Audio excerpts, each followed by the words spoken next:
Welcome, everybody. Hi, I'm Hello. Teri, and this is Diana, my dear friend. And we are coming to you live today. So we're taking questions and we're talking about Shaking. Oh, shaking, shaking it up. shake your money maker. Yeah. Hey, Annie Bear. Hi, Barbara. All right. Good Birthday to see girl. you. Annie. Yeah. Yes, Annie. Happy Chinese New Year.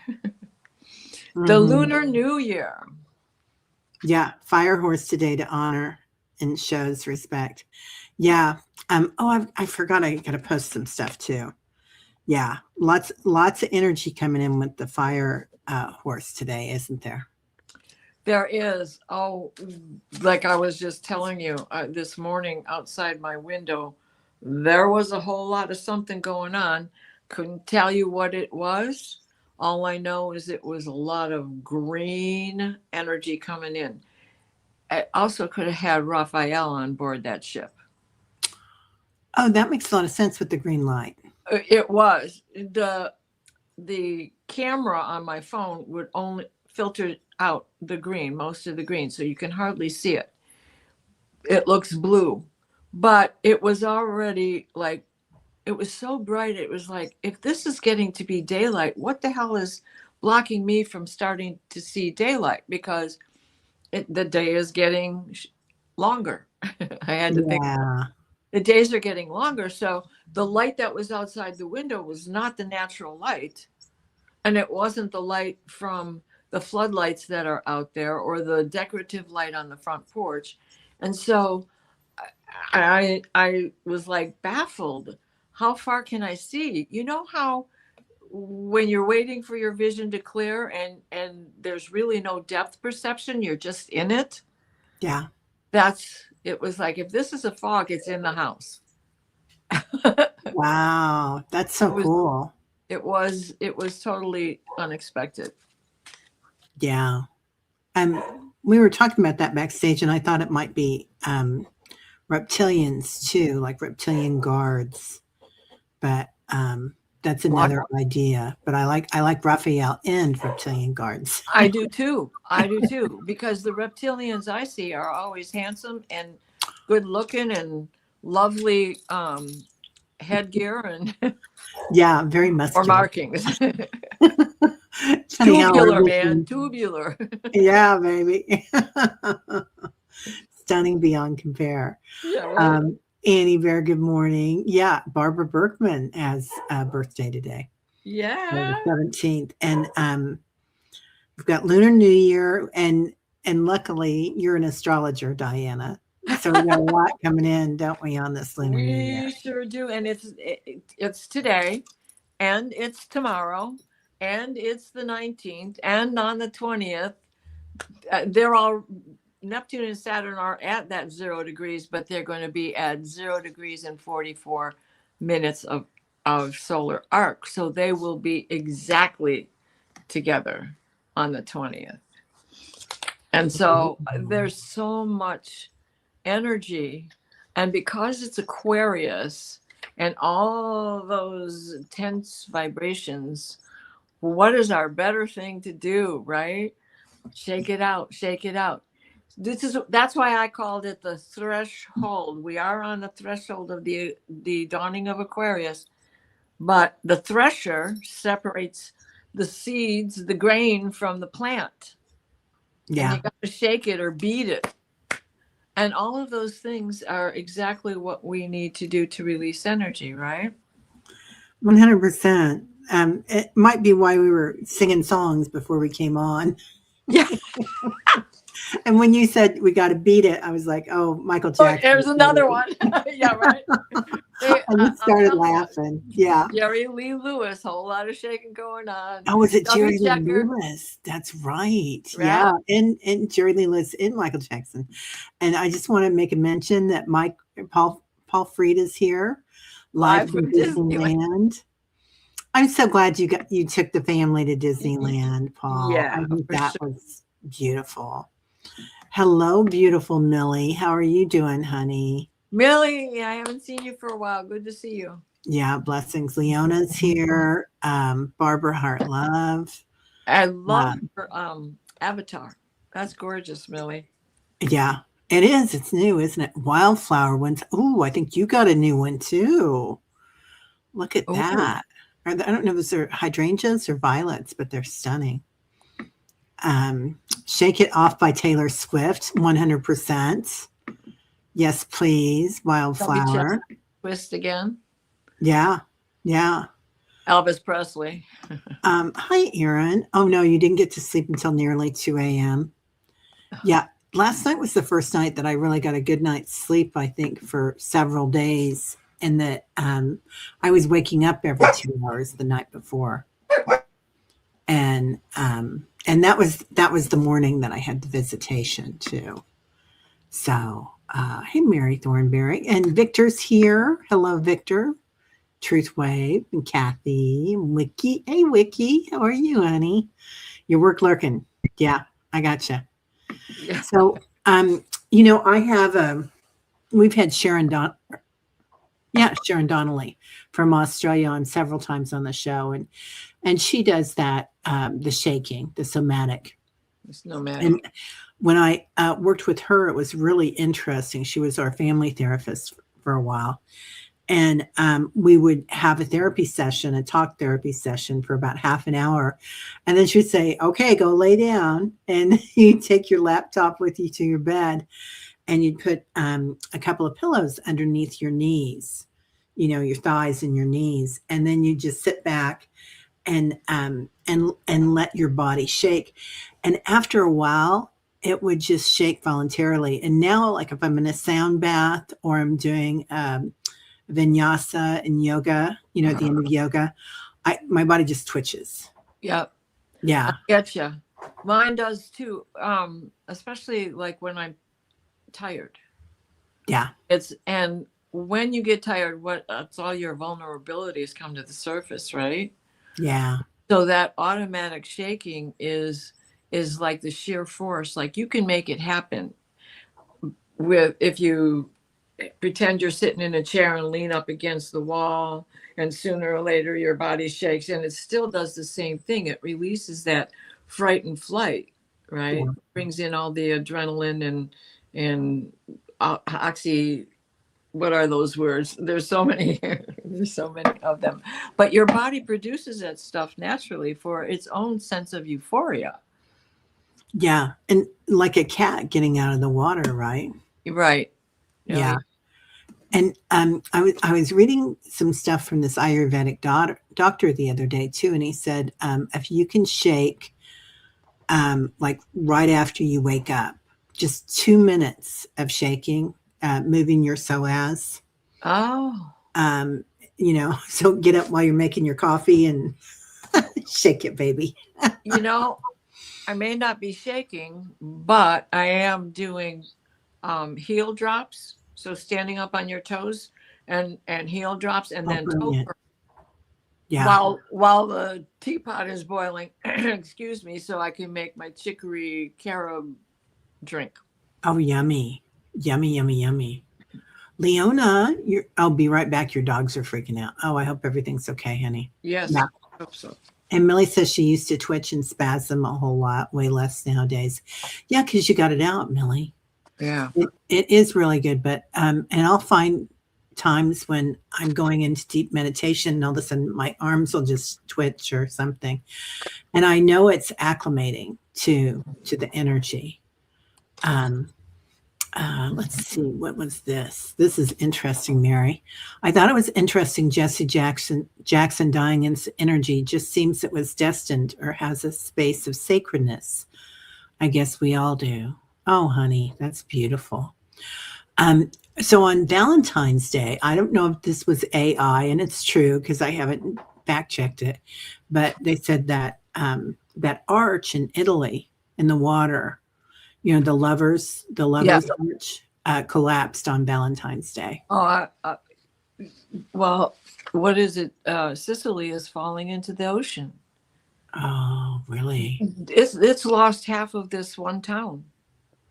You're kidding. No, it just collapsed Oh, down the sheer drop, and it continued because it was like that spoon scooping itself. Yeah. And so there's been a lot of damage in Italy, Sicily, all through that area. Is that recent? Is that recent, did you say? Yeah. Yeah. Oh, yeah. Just in the past week and a Oh, half. I got to get my head out of the clouds and go listen to the news. We had such an uptick of earthquakes. Yeah. And in that region, in the Mediterranean, where all of those countries come together, Venice was being, Malta was being thrashed around. See, and there's the term threshing and thrashing is basically the same word, just different way of spelling it. And that's what's going on all around the world, and that is our Aquarius friend, you know. Yeah. It that makes sense, because I always feel like when we really mess up the human race, as we do, that's what the mother does. That's what Gaia does. She just shakes us off. And that's what Uranus and Aquarius are about. Shake it. Yeah. Yeah. And it's such an important complement to meditation, because even just tensing your muscles and then relaxing them does the same thing to get rid of all of those deeply buried trauma traumatic occasions, even from our childhood, that we can't deal with, that we don't know where they're hidden. They're hidden so deep and for so long. So doing things like this, or like going out and having a primal scream, you're vibrating everything in your body. You don't want to scare any neighbors, so you might want to go do it in the woods where animals don't see. Or in your car. I'm always a huge fan of doing it while you're driving. Right? Put on Bohemian Rhapsody and bang your head as hard as you can. Yeah. Yeah. And Annie Bear just said Robert Duvall had passed away this week too. I saw that and I forgot all about it, Annie. Chills on that. Oh my God. Yeah. I did not know. Oh, okay. When I heard about Jesse, I thought, okay, where's the next one? But I guess I'd already heard about Robert Duvall. Oh. And yeah, it's really sad. Lady Karashka, right in the portal between Saturn-Uranus conjunction and the Ring of Fire eclipse. Yep, we are. That's the threshold we're standing on. And that is what Uranus is about. That is what Aquarius is about. That's what Pluto's about. Even Mars is about that. That clenching and the release. If you're saying, do you remember being a kid and taking your hands and pressing them into the door jamb? Oh yeah. And then and then coming out of there, and your hands would just rise on their own. There's nothing you could do to stop it. It had to continue. I remember that. So yeah, my kids and I used to do that all the time together. Yep. Yeah. Superman. I forgot about that. A lightness of being. Yeah. I remember. So I got hit by a car when I was a kid. Oh, and I had too. Oh my gosh. But not bad. I got lucky. I broke both my wrists because I stuck my hands out to stop the car. Yeah. Didn't work. Yeah. Anyway, so I broke both my wrists, but I remember when they took the cast off, it went like, it just flew up. Did it? Yeah. From the weight. Oh, especially back then, huh? Oh my God. Yeah. It was heavy plaster of Paris number going on. Yeah. But, right. It's definitely a lightness of being that we're coming into. And that's such a beautiful thing, that as we change all these old ways. So Gaia is definitely shaken with us. Millie said, yes, I heard that Sicily is sliding into the ocean. Super recent. Yeah. I haven't looked for a couple of days. I follow this gal. Silky is her name. She has an accent like she is from Scandinavia or somewhere, but I do believe that she lives in Canada now. And I started following her when Ashland happened, when the dam broke in Ashland. And so when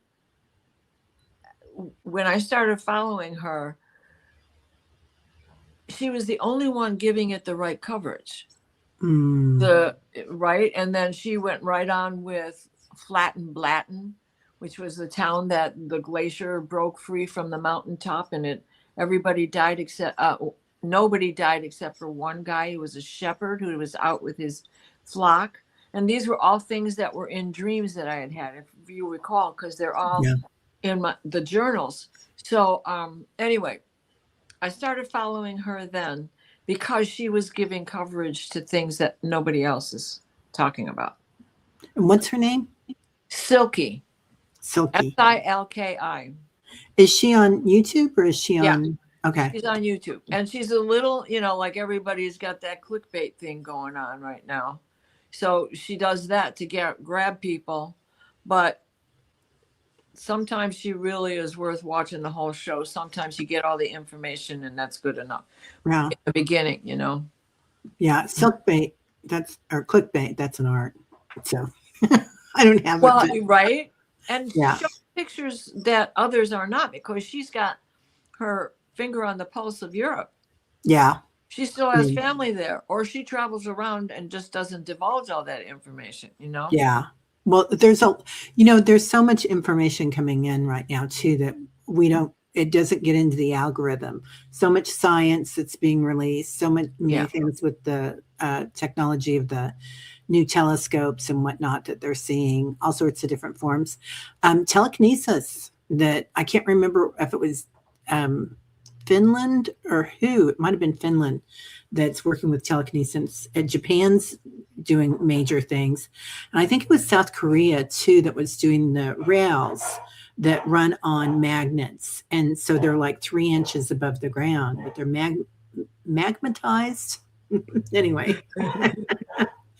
And it's funny because magma was a big hit that I got for Read the Future for 2026. Yes, I remember that. And I hadn't thought of magma.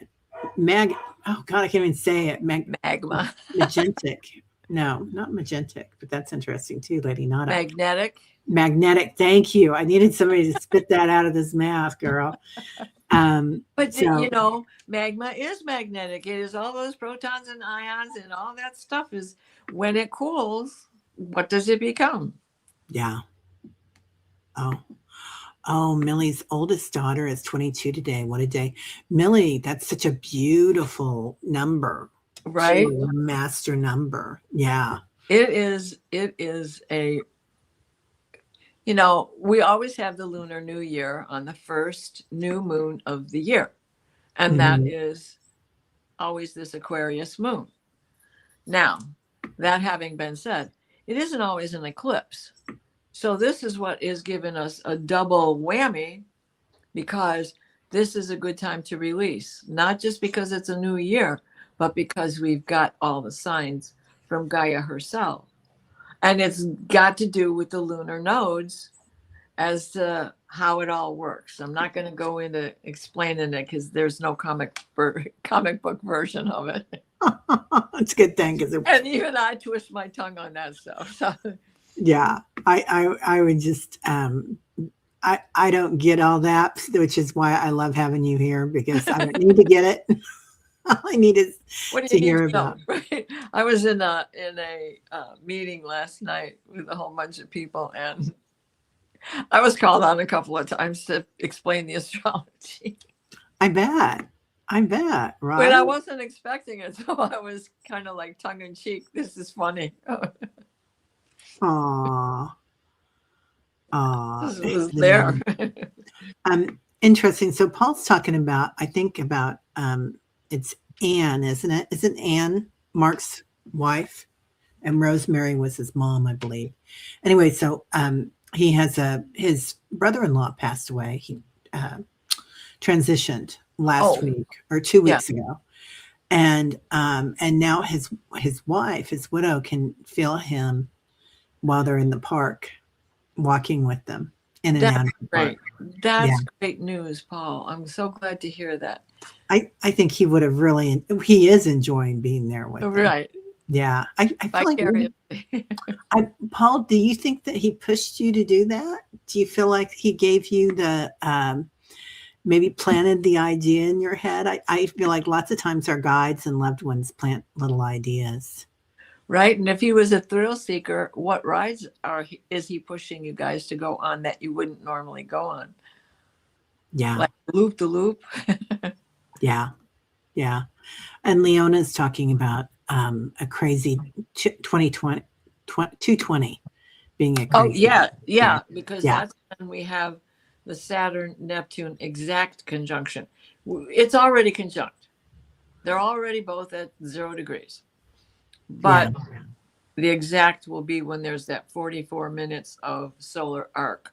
So they have the same minute to minute. Oh. And then that will continue to affect it for quite some time, because even though Saturn will pull away and does move faster, he still is going to be in slow motion. So this is the thing that, if you remember nothing else, please remember this. We've had those two planets in Pisces creating mud for a very long time. We felt it, we lived through it, we've seen it play out universally in our own nation. And as far as Gaia goes, we've seen it play out with the storms and the volcanoes and the earthquakes and the oddities of collapsing sides of mountains and blocks of ice and the breaking apart of things. So in that, what you now are going to begin to feel is the clay, the water that's on top is beginning to evaporate because they're in a fire sign. They have left the water sign. And now they are in fire together. So what is going to happen? We're starting to bake the clay. We're starting to make our bricks. We're starting to realign the foundation of the building. You can still live in your painted Queen Anne house, but that crumbling foundation of rock and tile, now you're able to go in there and realign all of that foundation. You'll be able to lift the house. You'll be able to dig the moat around to separate and be able to realign from the outside in. Take the stones and build something outside, your medicine wheel or whatever. So in that drying out and that new foundation, this is where we're going to see a bit of a role reversal. Neptune's the dreamer. He rules Pisces. He's the dreamer. He's the poet. He's always filled with illusion and many choices and can turn into quite a tempest if you anger him, right? Yeah. Think of that giant whale banging his tail on the surface of the water. Don't want to be in any kind of boat near that. Yeah. You could flip the whole boat. So with this, now we're going to see that Earth and Neptune is showing Saturn, who is the Hierophant, the school principal, the father figure, always the leader, always the judge, always the one who says, my rule. Now he's beginning to re-examine his rulership. And he's listening to the dreams that Pisces, that Neptune has put forward, that they had witnessed in Pisces together. And so while they're in this configuration together in close proximity to each other, they're going to be working on realizing what the dream is and how is it feasible. And then as Saturn starts to pull away, he's going to have that information with him, and he's going to have more regard for the dreams of others like us. And that's the beginning of the age of Aquarius. Here we go. Yeah. So that's, I'm sorry, go ahead. Oh, no, it's interesting because it makes sense emotionally and spiritually and physically too. They say that there's a lake that came back, like, I think it came back 10 years ago in California. Awesome. And Yes. It's right on a fault line. And Ah, because it's there, it has slowed down the fault, because it used to have quite a few really big quakes right there. And so it's really, yeah, the rest of helping the things. February is really auspicious time. We have this big planetary alignment coming up on the 28th. And then March 17th is a big day. And there is every day and then when we get into July, it's like Pluto's going to be at 4 degrees, Aquarius is going to be at 4 degrees, and Jupiter is going to be at 4 degrees.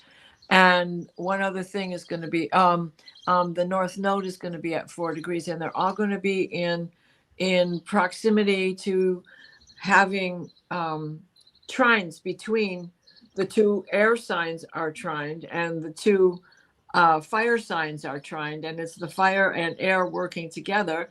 And then in August, we have the lunar nodes shifting into Wow. Aquarius and Leo. Here we go. Here we Hang on to go. your hats because here we go. Yeah. It's going to be quite an interesting year.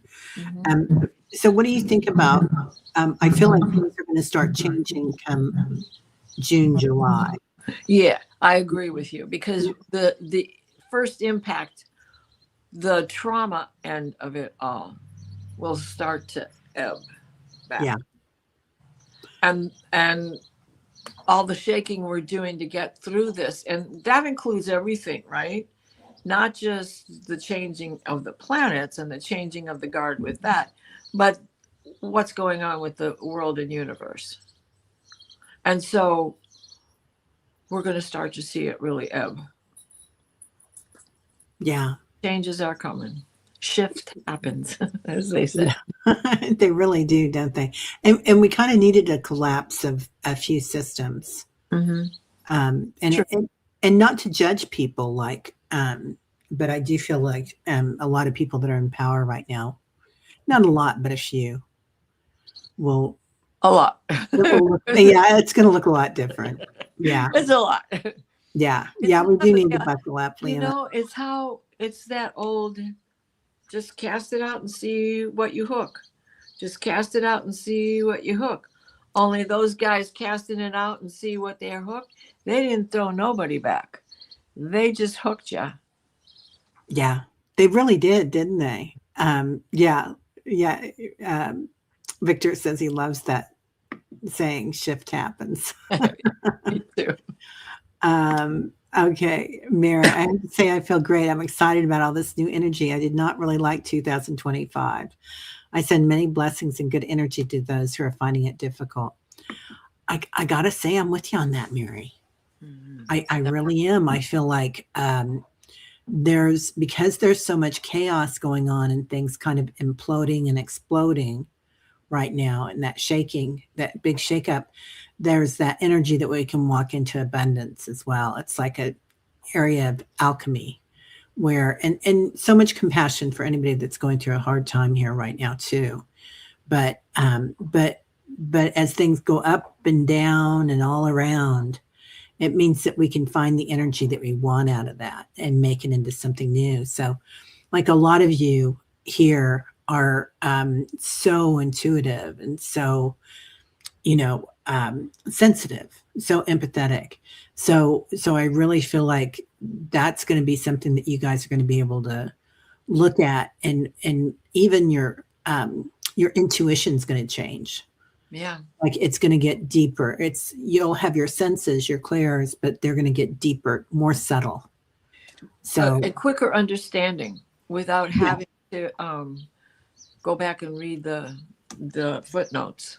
Yeah, and it will be like something that you'll just kind of walk into things and you're going to know it, and that includes vocabulary, because really on the earth we have all these different vocabularies, all these different languages, and so we will intuitively, like you guys probably know this, you'll be watching a movie and it'll be a foreign film and you know what they're saying, you get the gist of it. Well, and there's that language, and then there's the language of the computer, the language of the astrology, the language Yeah. of the tarot cards, the language of the things you don't understand, the language of medicine, the language of old world medicine. And Yeah. those things come together through common root words from one language to another. Right. And in the end, it's just all about presence, isn't it? Because once you're present, it doesn't matter that you intuit all these things because you're just there witnessing and in that Christ Buddha consciousness. Yeah. So, yeah. And as you get older, it's easier to accept a wider range of interpretation than it is when you're younger. Like that teenager who's trying to teach you the computer. No, that's not how you say it. You got to say it like this. Well, why can't the computer just figure it out? After all, it's got the whole world's information, right? Yeah. Yeah. Al Crowley, lots of love to you, honey. She says, I'm feeling nervous, wired, and a bit sad. Oh, honor that. That is so important. And that, Really, really important. so for this one, the shake would be great, but it would also be great if you just sat down, put yourself in that meditative state and clenched your muscles and relaxed them and clenched them, giving into that nervous, wired feeling. And then as you release that sadness, that's part of the healing is the grief, and you'll be able to release that. The deep-seated memory that of trauma that you are carrying with you comes out at these times, and we don't even know it. Yeah. It really does right now. We're getting a lot of trauma that we're releasing and things that we disassociated with, particularly. So recently I had Rachel Grant on, and she works with somatics, but she works with a million different things. She's got her own program that she's developed called Beyond Surviving. And it's for adults that have been sexually abused as children. And primarily, but any of the things that she talks about, you can use no matter what the abuse was, right? It doesn't have to be sexual. It can be that you were the momager of the family or you were, this or that. So anyway, but it's really good tools that she has to help us with that. And I think a real important thing is how we label things. Yeah. Like when my husband died, and your husband died too. I mean, you guys weren't together, but you took care of him, right? You owned that. And when he was passing, and so it's like all of a sudden you're no longer the wife or the friend and the mother of the children. You're the widow, and you change your story. Yeah. And then who are we, right? Because we're so tribal. Like we all have our own thing in the tribe that we do. Yeah, I look at my relationship with Matt is I didn't know how to quit being his spouse. Never wanted to be married to him again. But 30 years of being together. Yeah. How do you stop being someone's spouse when you know in reality you're the only thing that's been steady for 30 years? Yeah. So that's that some of that stuff comes into process in that pre-verbal stage where we can't say what it is we're feeling or talking about. We're still processing, and I can't get it out, and I just want to scream because I can't get it out. So that's to all trauma. So what if it happens when you're little and you still haven't even started talking yet? Right? Yeah. Yeah. So getting our story out there, we don't have to relive what happened, but the telling of the story is so important. Right. Just how many times do you get in the car and just start talking? That's venting. You don't have to vent to anybody. You can just imagine that person is there. Yeah. And I'm having the conversation. And I can tell you it happens a lot. right? I'll do that talking. And Carol, I love this. She says, I'm so tired today. I'm not sure why. Honey, I'm exhausted.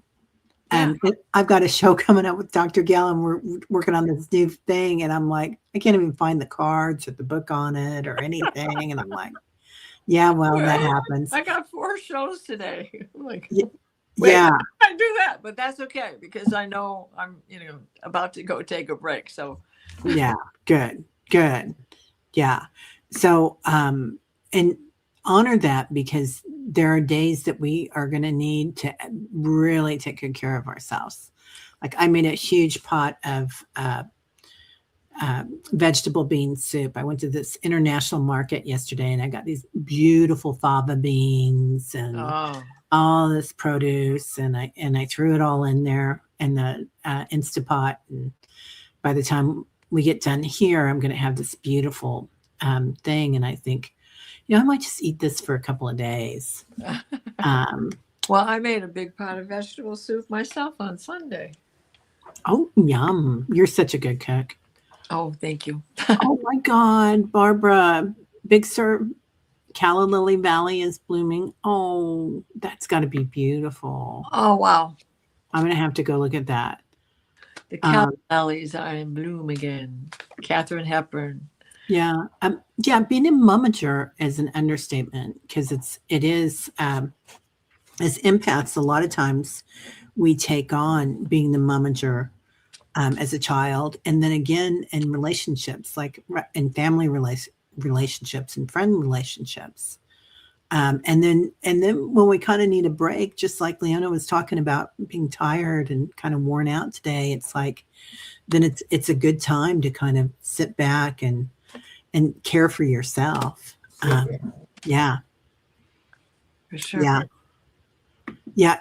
Well, a lot of times, Lady Karashka, people become the dark sheep or the scapegoat, and because they thought differently than the others, and a lot of people that are abused, unfortunately, a lot of women in particular, and young men, or men anyway, and get that dark sheep thing. Yeah. So that's where the vagus nerve comes in, right? Would you say? Yeah. Having to put that back together? Yeah. You're right. When I said that, Annie Bear, and when I said tribal, I thought that's not the right word. Maybe secular would be better, because it's more like we're kind of looking at things in a different way. So say we've got 4 people, right, in our family, or 8 people in our family. There's one person that's usually the scapegoat, or one person that's the momager, and one person that's, the child, and then the youngest, right? The youngest can always be the baby, but the oldest and the second oldest are usually the ones that are kind of in charge, and the middle child. So there's all sorts of different things, or somebody's the breadwinner. So it's not that we don't all take part in all of that, but thank you. Yeah, when I said that, I was like, the other word that comes out sometimes for me that I think that we need to really look at is feminine and masculine, because I feel like those 2 words are changing too. Oh, it should just be divinity. Thank you. I agree 100%. I mean, there are so many things that we say, oh, well, it's all about fertility and abundance, with the divine feminine and nurturing. But then we kind of don't give it to our beautiful brothers and fathers and whatnot that have all those beautiful qualities, right? It's a yin yang. Both, right? We got to have them both in order. Yeah, and we have both inside of us, and we're not honoring it. Yeah, 100%. So I think you're right. I think when we do meditations, and I say bring in the Divine Mother, bring in Father Sky, Mother Earth, and so I like that, but also I think that divinity, the divinity of the earth, the divinity of the sky. Mm-hmm. That's a great word. I like that. I think that might be my new thing. So anyway, yeah. I want to see Right, Aaron? I want to see that, the calla lilies in Big Sur too. Big Sur is one of my favorite places on earth. That reminds me of Katharine Hepburn and Cary Grant in the movie Bringing Up Baby, and he is a archaeologist that studies dinosaurs.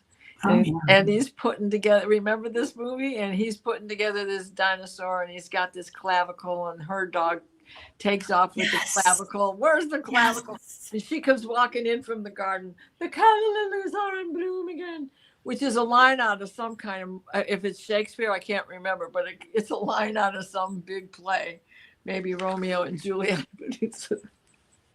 My youngest was only, I don't know, 5 years old when he saw this movie for the first time, maybe 6. And we were in the van, a conversion van. So we had a TV with a video player, blah, blah, blah. And he's watching this movie with me, which is, of course, is my favorite movie from forever. And he's bursting out laughing at this movie. And so to this day, he remembers it. I love that. It's a great movie. It's hilarious.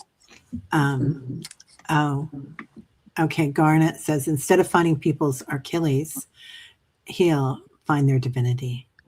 Love that. That's so important. When we see the light in our brothers and sisters out there, it changes the way that they react to us, doesn't it?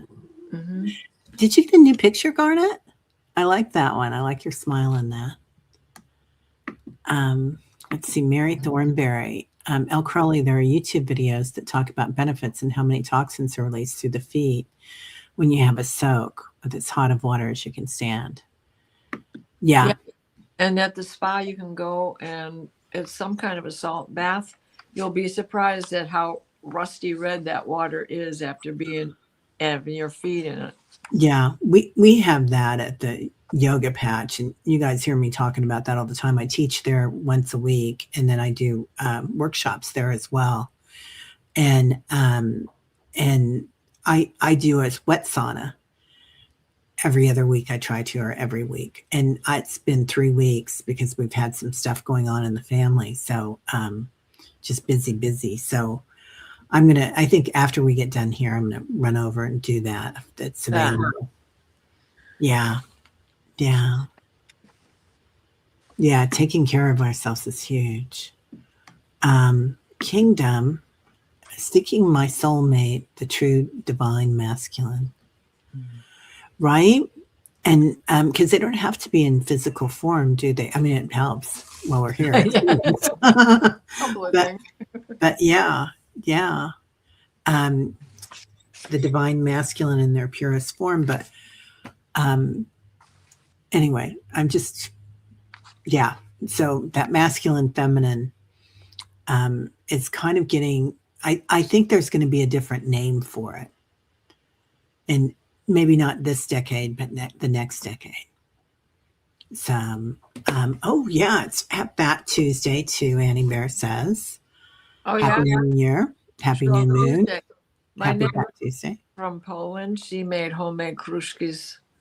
And then she went and got home Busha made punchki. And it was so good. I ate it like all in one breath. What is that, punchki? Punchki, it's jelly donut, but it ain't Dunkin' Donuts. It's old fashioned. Oh. And I told her, I said, oh, Busha, my Busha would make them. And then my grandmother made them afterwards. But, as she got older, it went by the wayside and everybody just got a whatever jelly donut, because it said punchki on the box, because that's basically what it is. But this is a big lump of yeast cake and the jelly squirted in. And I love the prune, right? So she brought me a prune punchki that had rose water in the prune jelly. Oh, it was like, I can't eat it all at once, but I really want to just shove it all in my mouth, right? Yeah. And it's that squishy bread when bread had still had good things in the flour, Yeah. So.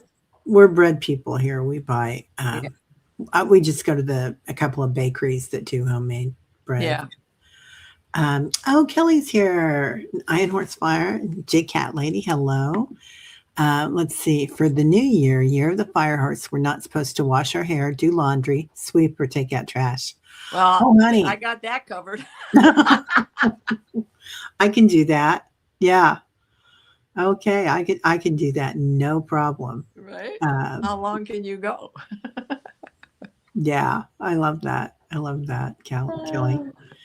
So, a Scottish clootie dumpling, Garnet says. Interesting. Oh, My mom made we had kuchen, and kuchen is like kind of a Jewish pastry or Eastern European, and it's like a cookie dough almost base on it, and then you crumble the top of it or a lot of it up and with a little more flour, and you put fresh fruit on it, like we would do peaches or we do cherries or we do apples on it, and then you put that topping on it.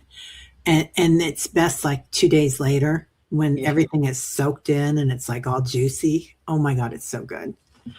I was going to take a month to get rid of all the gluten I've eaten over the weekend because it's Punchki Day. Oh yes, please. I'm What ready. you say? Yeah. I'm ready. So so shaking it off Yeah. and really using that energy. And crying is a good way to release it. Yeah.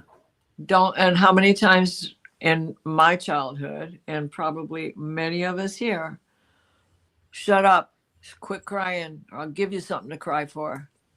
I mean, that was a standard line out of my dad's mouth.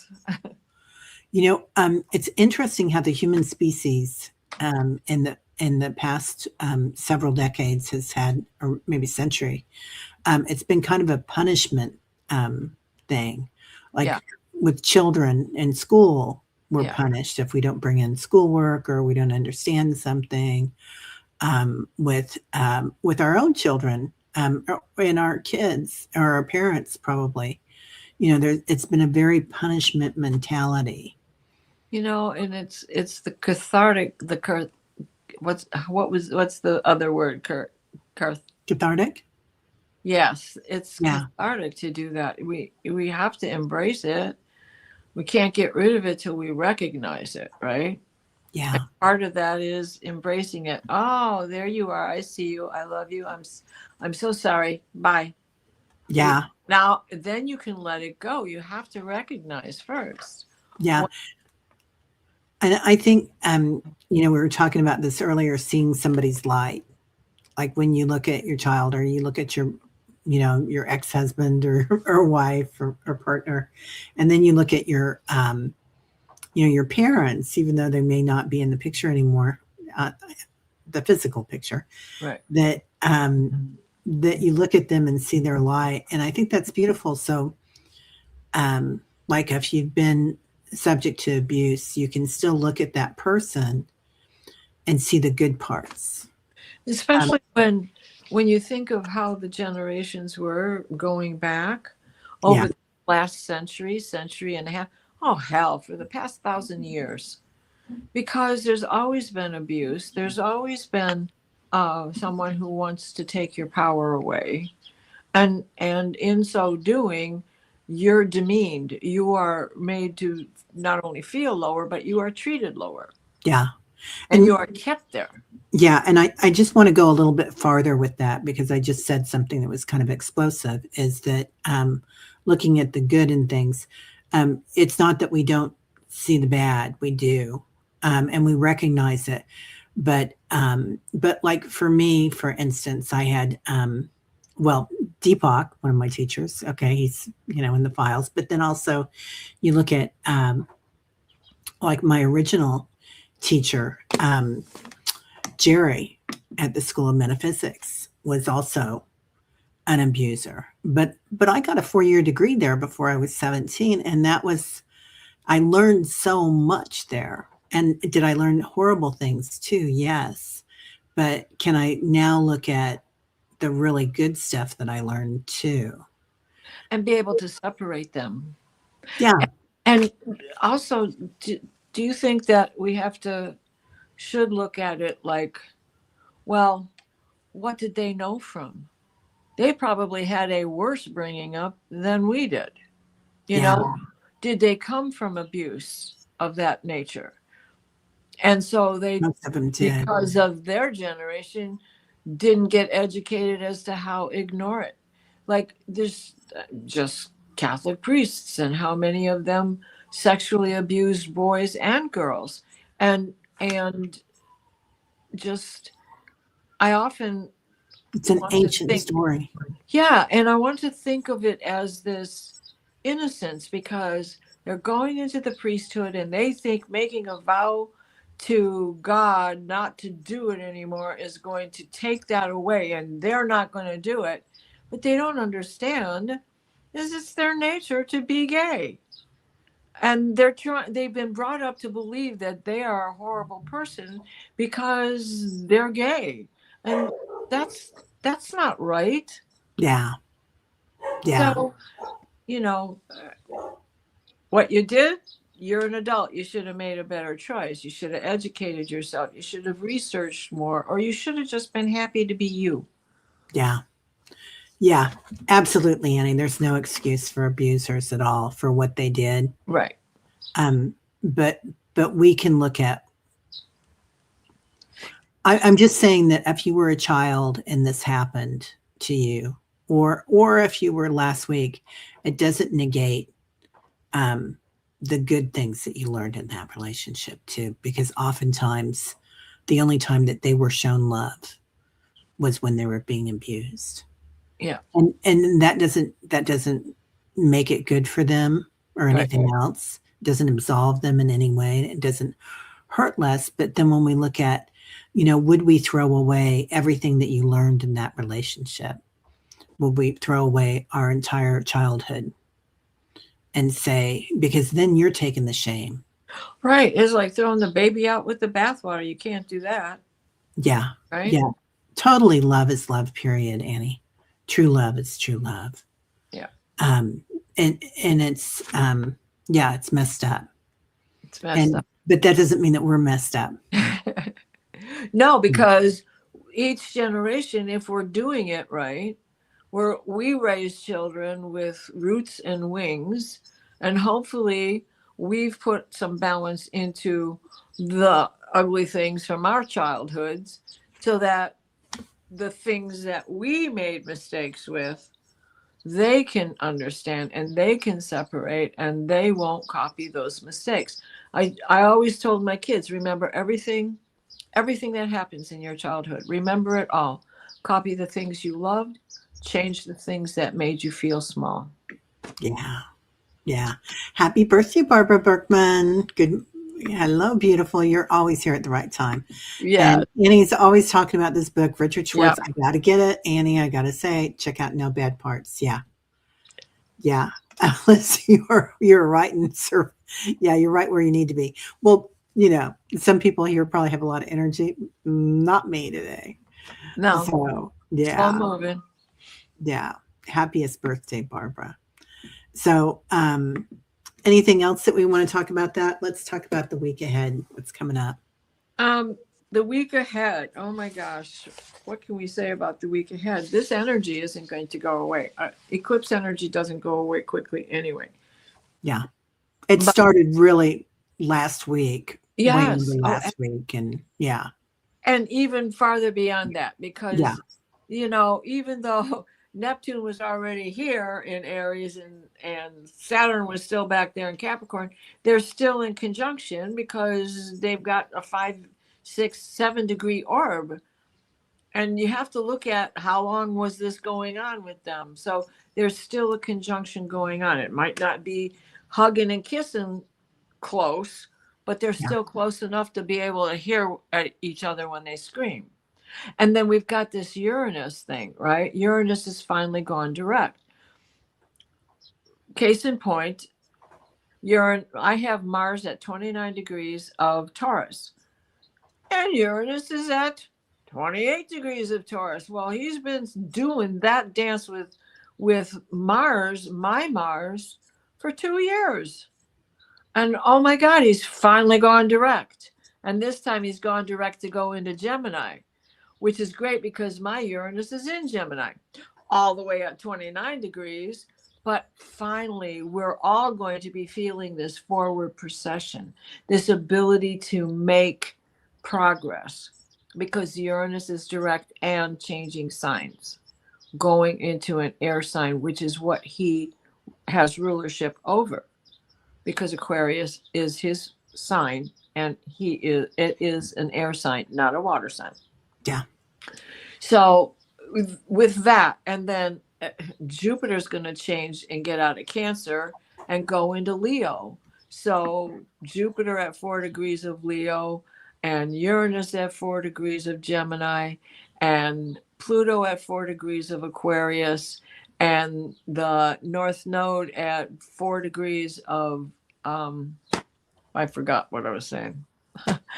I forget what the other planet is. It's not the nodes, it's a planet. Anyway, there's 4 of them that are 2 are in fire and 2 are going to be in air, and that's a big deal. And then we have this great big huge 6 planet pile up all in a row on the 28th. And that's going to be like the first time in thousands of years that that's happened, right? This, right? 1,000 or something. To have all of these, yes, because Uranus is a part of it. And what you're talking about, this is the 0 degree. This hasn't happened since 4,861 BC. Oh my God. Okay. Now they've been in Aries together. Yeah. But never since way back 6,000 years ago at 0 degrees and 44 minutes. It's been somewhere else, and maybe not even a full conjunction, because every 37 years or so, they're in the same sign. They're in Aries. And I feel like 0 is like a really intuitive number this year. Even though we're in a 1 year, 0 is the beginning. It's the primordial, where we create, where we were created. Right, because in astrology, we don't say 30 degrees of a sign. It ends at 29 degrees and 59 minutes. Mm-hmm. When you hit that 0, it's not 30, it's the next sign. Yeah, it's the in-between, which is the gap. And that's consciousness, pure consciousness. Yeah, Christ Buddha consciousness. Yeah. So, and we have what's called a stellium, 3 or more planets in a sign, right? Yeah. So we're going to have 5. Right now we have 4. The sun is heading out to go into it's in Pisces. On the 28th, it'll be in Pisces, but the sun right now is still in Aquarius, getting ready to move sometime today. And we have Pluto, Astrea, Vesta, and Mars, and the south node, north node rather, is at 8 degrees of Pisces. But we have those 4 planets with the sun right now still lingering in Aquarius. That's a stellium. And that other, once the sun moves on, all of those stellium planets are going to still be in Aquarius. Then we're going to have 6 or 7 in Pisces, right next to Aquarius. So it's Aquarius, Pisces, and then we've got those 2 big boys sitting there in Aries, as well as Venus getting ready to enter there too, into Aries. So we're in this place where they're lining up and they're supporting each other. It's what I call bookends, parallels, 30, 30, 30. And whatever is in the middle is supported by the bookends. So, and then that switches, right? So if I were 5 years old, tell me what this would mean to me. It would mean you've got support. Okay. Because that's important. Right. So let's look at the geometry of it, right? Oh, what a mess. Right. And look at this pile up. Yeah. There's some houses that have nothing in it. And I have a lot of asteroids on here. So there's more than the average, because I do believe in asteroids. They're the buttons on our shirt.